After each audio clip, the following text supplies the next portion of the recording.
The my.computer object returns information about the computer that's running the application. And as we'll see in this section, there's a fair amount of information you can get about the computer. The name property returns the name of the computer, and screen returns an object that represents the computer's screen. My.computer audio gives you the ability to play WAV files. So there's a play method to play a sound file, and then you can set the play mode property to determine how the sound's going to be played and whether or not your code waits for the sound to play. So if you set that to audio play mode.background, you can play your sound in the background and your code will continue. You can set it to background loop, and then the sounds are going to be played in a continuous loop until you call the stop method. And then finally, if you want your code to wait until the sound's played, then you can use wait to complete. So if you want to alert the user that something's happening and you want that alert to keep playing until the user does something, that would be a good use of background loop. And then maybe when the user clicks an OK button, you call stop. If you want to play a sound on shutdown, then you'll probably use wait to complete and wait for the sound to play before you actually shut down. Otherwise, you might shut down in the middle of playing the sound. You can work with the clipboard using the my.computer.clipboard object. The setText method writes text to the clipboard, and to read that text, you can use getText. You can also write an image to the clipboard and read an image using setImage and getImage. And then if you want to clear the contents of the clipboard, you can call my.computer.clipboard.clear. My.computer.clock accesses the time from the computer's clock. The local time property returns the local date and time, and that's a date object. The GMT time property returns the date and time expressed as the Universal Coordinated Time, which is abbreviated UTC time. And then the tick count property returns a millisecond count from the computer's timer. The .NET Framework has the System.io namespace, which provides a number of classes for working with drives, files, and directories. The my.computer.file system wraps many of these and gives you an easier way of working with this information. It also includes methods for managing file system objects. So you can use the drives property and return a collection of logical drives. And each drive is represented as an instance of the System.io.driveInfo class. And the properties of that class contain information about the drive. You can use the fileExists property of my.computer.filesystem to see if a file exists. Then you can write text to a file using write_alt_text and read text from a file using read_alt_text. And then if you want to get a list of file names in a directory, you can use my.computer.filesystem.getFiles. Let's go see a demo of how to use these my.computer objects in an application. This is the myComputerForm form in the MyNamespace application. On this form, there are a number of buttons, and when I click each button, I'll be working with a different object in my.computer. So let's run this application, and let's look at some of these.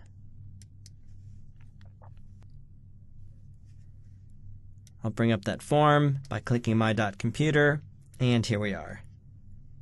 So the first use of my.computer is in the title bar on this form, and it says my.computer running on user 01. Let's go look at the code in this form. And in the load, let's go get that. Here we are. We're going to display me.text equals running on my.computer.name. And so that's why this display is running on user 01, which is the name of this computer. Next, let's take a look at my.computer.screen. When I click screen, I can see a fair amount of information about the screen. Bits per pixel, the bounds, the device name, is this the primary screen? Is this the primary display, and what's the working area? So I can see that I have my screen set to 800 by 600 and the working area is 800 by 572. Let's look at the code for that.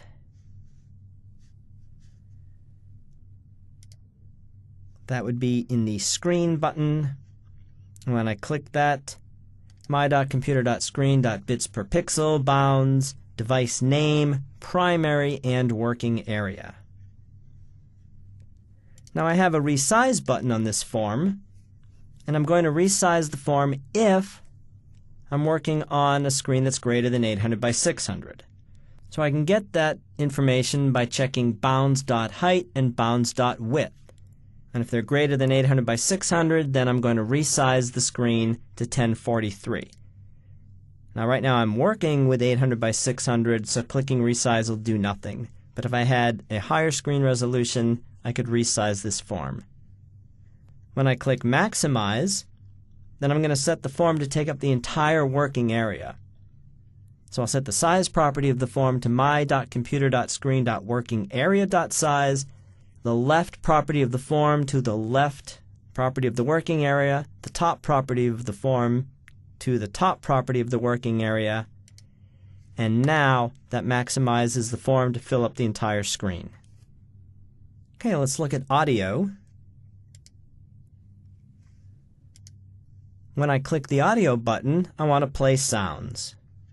And I want to play sounds that ship with Windows. So when I click audio, the first thing I'm going to do is play the asterisk. So I'll use the play system sound method of my.computer.audio, and then I'll pass to it system.media.systemsounds.asterisk. So this will play whatever WAV file is associated with the asterisk. If I haven't changed that, it's the default. Maybe I've gone into the control panel, gone into sounds, and changed the sound that gets associated with the asterisk. Whatever that is, I'll play it here. After that, I'm going to play the beep. And then I want to play the startup, the shutdown, and the ringing WAV files. But again, I don't want to have to hard code where those are. So I want to know what the Windows media file is. So I have a variable called WinMediaFolder. I'm using environment.getFolderPath. Environment is a .NET Framework class, and I'm going to pass to that environment.specialfolder.system. That's the Windows system folder. So now if the user's installed Windows on C or D, doesn't matter, I can go to the system folder. Then I'm going to go up and back down to media. So on this computer, the media folder is C:\Windows Media, but I'm not going to hard code that. I'm going to determine that by going to the system folder, then going up, and then back down to media. So WinMediaFolder is where the media is. Knowing that, I can then find the XP startup sound, which would be the Windows XP startup WAV file in that folder, or if I'm running Vista, the file is called Windows Startup. How do I know if this computer is running XP or Vista? Well, there are ways to find out, and we'll see them later on.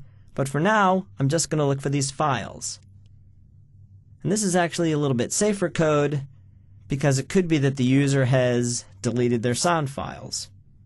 So I'm going to use my.computer.filesystem, and I'm going to use the file exists property.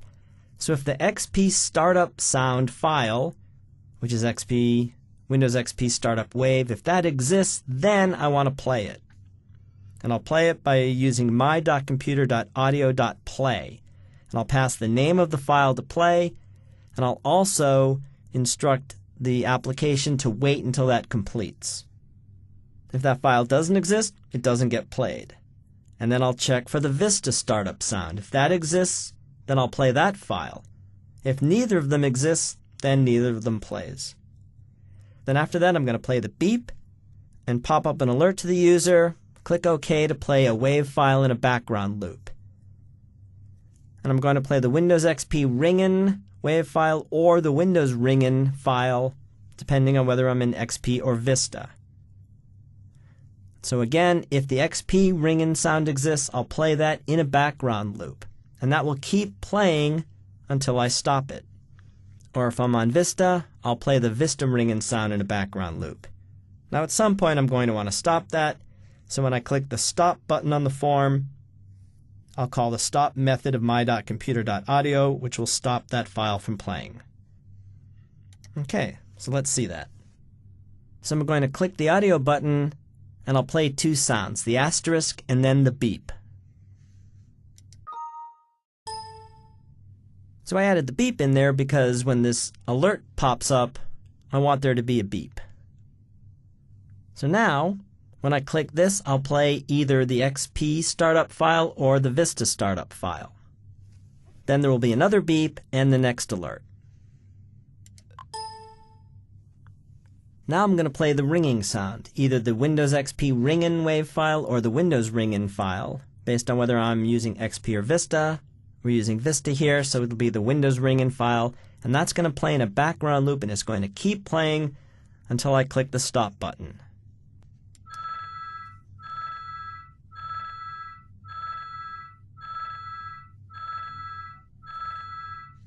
And when I click stop, that ringing stops. I'm going to exit this and come back in so it doesn't take up the entire screen. And now let's go look at the clipboard.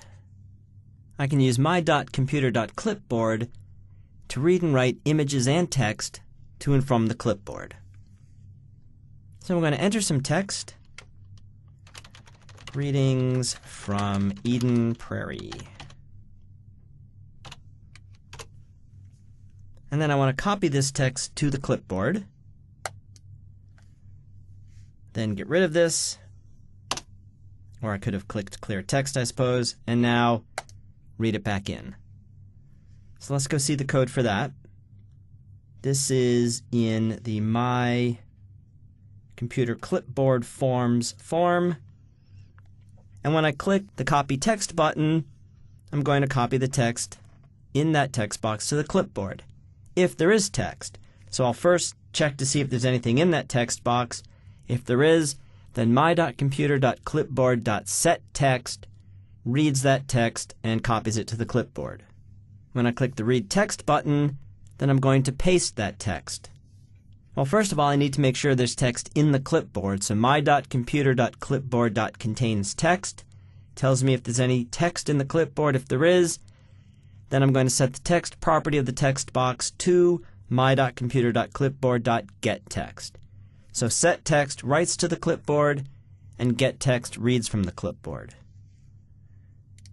And I can do that not only with text, but also images. So I'm now going to copy an image to the clipboard, and then I'm going to blank out the image property of this picture box, and then set it to whatever's in the clipboard. So let's see the code for that. First thing I want to do is make sure the picture box has an image. So if picturebox1.image is not nothing, then I'm going to use the setImage method of my.computer.clipboard and copy the picture box's image to the clipboard. And then when I click the Read Image property, I'm going to retrieve that. So just as I did with text, I want to make sure there's an image in the clipboard. If my.computer.clipboard.containsImage is true, then I'm going to set the image property of the picture box to the image from the clipboard, and I'm going to read that with my.computer.clipboard.getImage. And then I'm going to clear the clipboard when I click this. And when I do that, I'll just empty out the clipboard with my.computer.clipboard.clear. So that's working with the clipboard. Let's go back to the my.computer form. Now let's look at the clock. So when I click clock, I'm going to read from my.computer.clock. I want to know the time here, locally, that's the local time. I want the GMT, or Universal Coordinated Time, That's also Greenwich Mean Time, that's 3:41. And I want to know the tick count. So if we now come back into my.computer.form and go to the clock button, here's what happens when I click that. I can get the local time by my.computer.clock.localtime. I can get the GMT time with my.computer.clock.gmt time. And then the tick count is a millisecond count from the computer system clock. The last my.computer object we want to look at in this demo is my.computer.filesystem. So I'll come over into the file system, and I'm going to read some files, and I'm going to display some information about the drives on here, read some information from some files, get a list of files. A few things are going on here. Well, let's go see what they are. So when I click the File System button, the first thing I want to do is get information on each of the drives on this computer.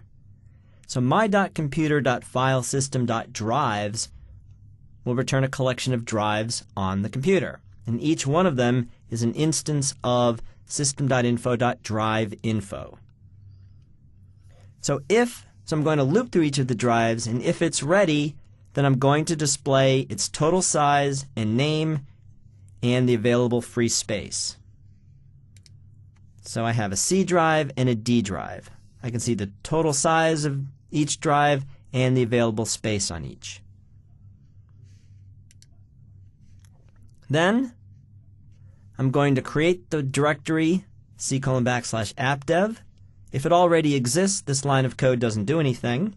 If the folder doesn't exist, it gets created. And then I want to see if the test.txt file is in that folder. So my.computer.filesystem.file exists will tell me if that file exists. If it doesn't, then I'm going to write to it. If it doesn't, then I'm going to write some text into it. This is the initial text in the text file. And this third argument, false, specifies whether or not I want to append this text. So when I write this file and pass false, then the information in that file will be overwritten. So I'll recreate the file. If the file already exists, then I want to write text to it and append that text. So let's go to C:\appdev. Here's test.txt. And you can see that the first time I ran this, I initialized the text, and then I've run it 3 times since.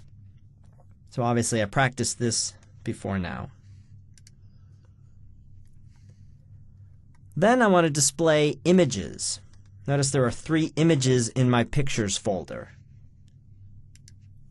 So I want to go to my Pictures folder. Where is that? Well, just as we did with the media files, we're going to do the same thing with Pictures, and we're going to find out where the My Pictures folder is. So my.computer.filesystem.specialdirectories.mypictures is my Pictures folder. Earlier we used the environment class to find this. We can also get special directories from my.computer.filesystem. So I'm going to call my.computer.filesystem.getFiles. It takes 3 arguments. The first is the folder I want to get files from, which is my Pictures. The next option is whether to search subdirectories. So fileio.searchOption.searchAllSubdirectories instructs this method to look in all of the subdirectories, and then the third option is a filter, what files to get. So I just want to get JPEGs. So I'm going to loop through every JPEG in my Pictures and display its name on this form. So what you've seen in this demo is using some of the my.computer objects to work with information about this computer at runtime. And you saw that we were able to retrieve a fair amount of information, work with the clipboard, play files, and not have to write a lot of code. Let's look at additional objects in my.computer. My.computer.info has a number of properties to retrieve system information about the computer. You can find out the amount of available physical memory, the amount of available virtual memory, and the total physical memory and total virtual memory. You can find out what the current UI culture is. You can also get the full name of the operating system, the version of the operating system, and the platform identifier.